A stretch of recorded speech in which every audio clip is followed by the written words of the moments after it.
Student, आज हम देखने वाले हैं कक्षा 10वीं की एक महत्वपूर्ण कविता गिरधर नागर, जिसकी रचना स्वयं संत मीराबाई ने की है। सबसे पहले मीराबाई का जीवन परिचय हम जान लेते हैं। ऐसा कहते हैं कि मीराबाई बचपन में अपनी सहेलियों के साथ एक बारात देख रही थी, जिसमें दूल्हा घोड़े पर बैठकर जा रहा था। एक बहुत ही अच्छा वातावरण वहां पर था। तो घोड़े बातों ही बातों में सहेलियों से बातें करते करते उन्होंने अपनी माँ से पूछ लिया कि माँ, मेरा दूल्हा कहाँ है। अब इस प्रश्न का उत्तर देने में माँ असमर्थ, तो उसने उस समय को कटाने के लिए माँ ने भगवान श्री कृष्ण की तरफ इशारा करते हुए कह दिया कि वो देखो, वो तुम्हारा दूल्हा है।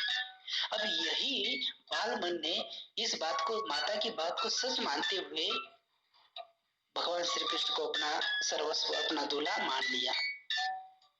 ऐसी मीराबाई ने उस समय से लेकर अपने अंतिम दिनों तक, अपने अंतिम समय तक भगवान कृष्ण को अपना समर्पण, सर्वस्व न्यौछावर कर दिया था। उनका ऐसे मीराबाई का जन्म सन 1498 में हुआ। उनका जन्म स्थान मेड़ता राजस्थान में है। उनके माता पिता राजा रतन सिंह राठौड़, ये उनके पिता थे। तो उनकी माता का नाम वीर कुमारी था।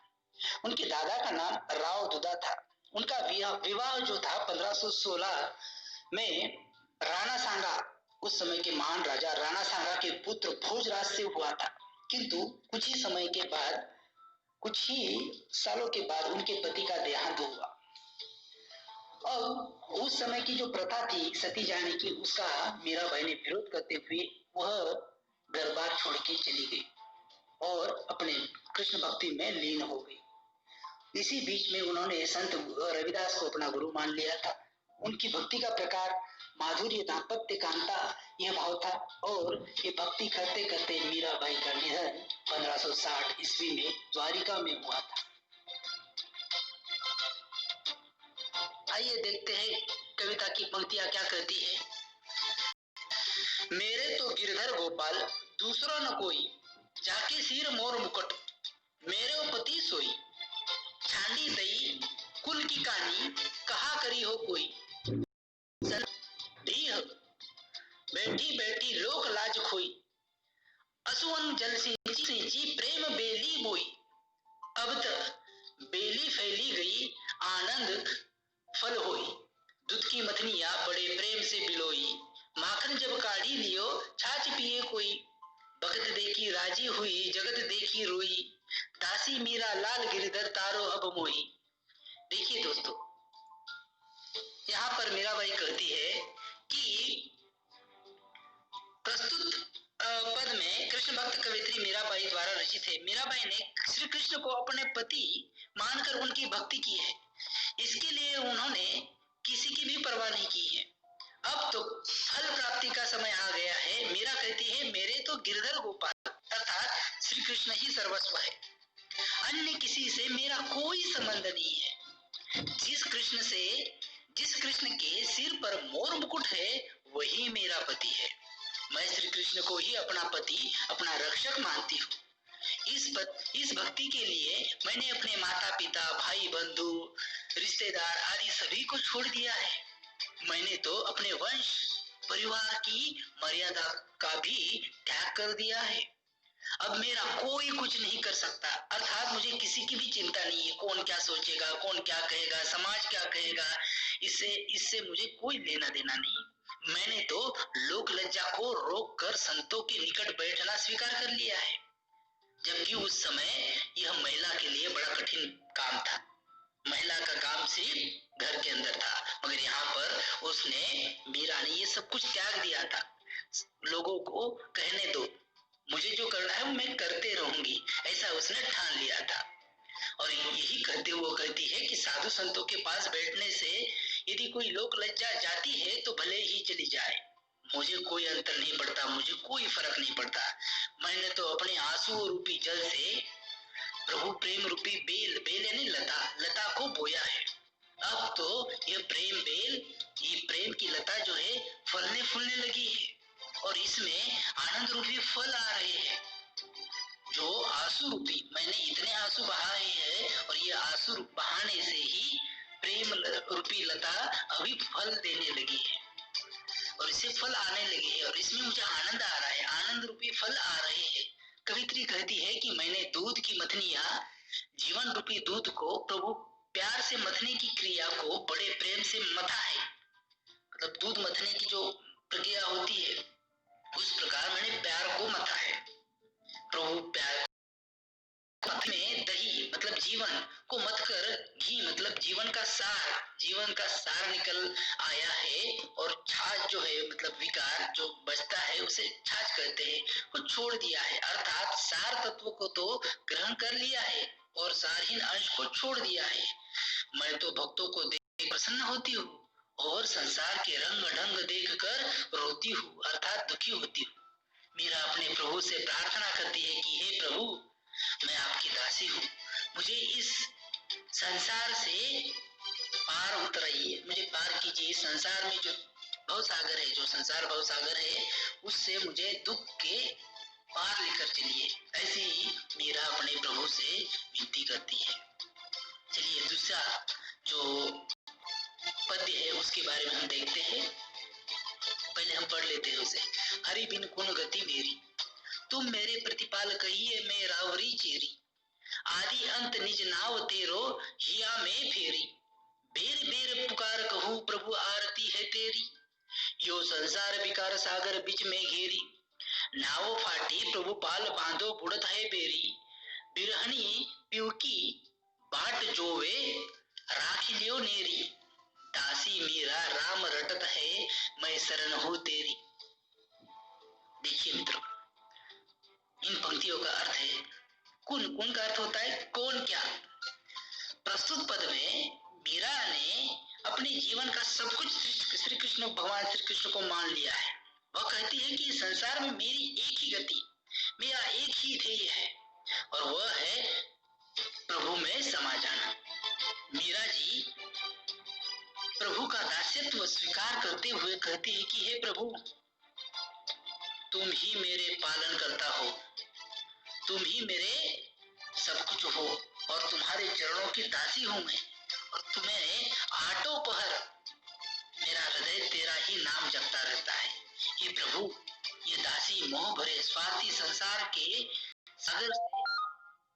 सागर के बीच में फंसी है। यहाँ मेरी आस्था विश्वास की नाव बाल फटे हैं, मतलब नाव डूबने लगी है। अब ऐसा लगता है कि यह दासी अब इस समुद्र में, प्रभु जल्दी करो, आखिर मुझे इससे बचा लो।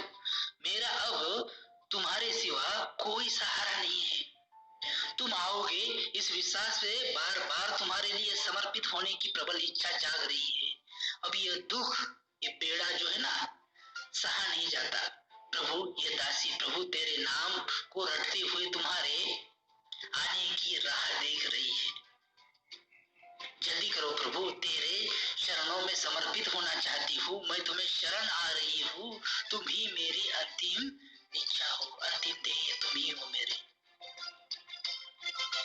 इस प्रकार मीरा अपना सर्वस्व भगवान कृष्ण को मानती है, सर्वस्व न्यौछावर उनके ऊपर करती है। आइए देखते हैं तीसरी पंक्तियां क्या कहती है, तीसरा पद्यांश क्या कहता है। फागुन के दिन चार रे, होरी खेल मना रे। बिनी करताल पखावज बाजे, अनहद की झनकार रे। बिनी सुर राग चिति सु गावे, रोम रोम रनकार रे।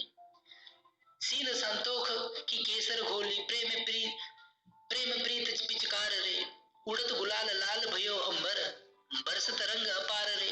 घट के सब पट खोल दिए है, लोक लाज सब डार रे। मीरा के प्रभु गिरधर नागर, चरण कमल बलिहार रे।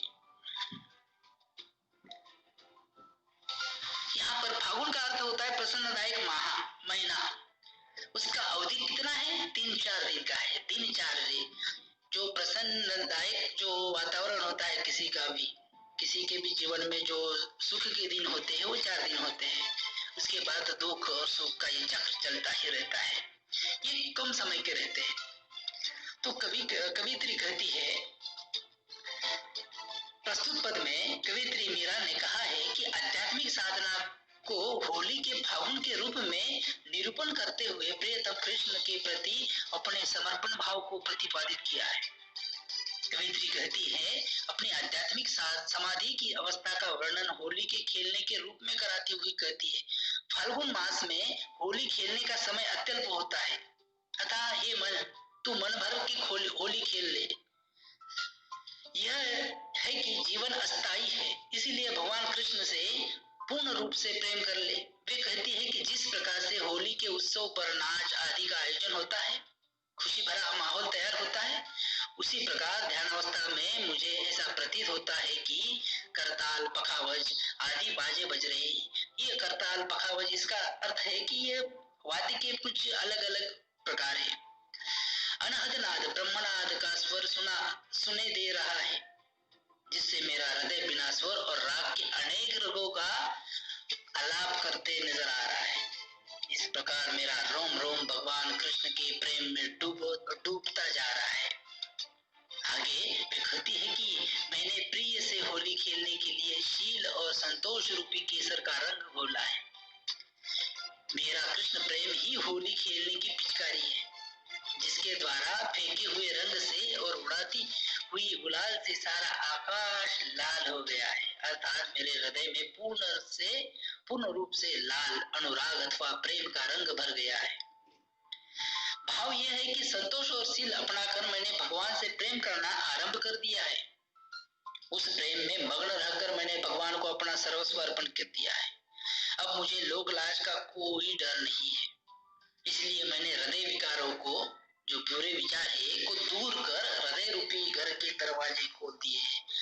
अब प्रियतम कृष्ण के सानिध्य का अनुभव करती हुई कहती है कि मेरे प्रियतम कृष्ण स्वयं मेरे हृदय रूपी घर में होली खेलने के लिए आए हैं। जिसके प्रियतम स्वयं होली खेलने आए, वह स्त्री अपने प्रेमी की सच्ची प्रेयसी है, तथा सच्चे प्रेमी की यही पहचान है कि अंत में मीराबाई कहती है कि मेरे स्वामी गोवर्धन पर्वत को धारण करने वाले कृष्ण भगवान हैं। मैंने उनके प्रेम में उनके चरण कमलों में अपना सर्वस्व न्यौछावर कर दिया है। इस प्रकार कवियत्री कहती है कि मैंने भगवान को अपना सर्वस्व न्यौछावर कर दिया है। सब कुछ जो कुछ है मेरा, वह सिर्फ और सिर्फ भगवान है। इसीलिए मीरा को एक महान भक्त, कृष्ण भक्त के रूप में जाना जाता है इतिहास में। ऐसी इस महान संत मीराबाई का ये पंक्तियां वाकई में कृष्ण भक्त की किस प्रकार से होना चाहिए और भक्ति कैसी करनी चाहिए, इसकी हमें एक उदाहरण देते हुए हमें इससे अवगत कराती है। इस प्रकार से संत मीराबाई की जो भक्ति है, वह वाकई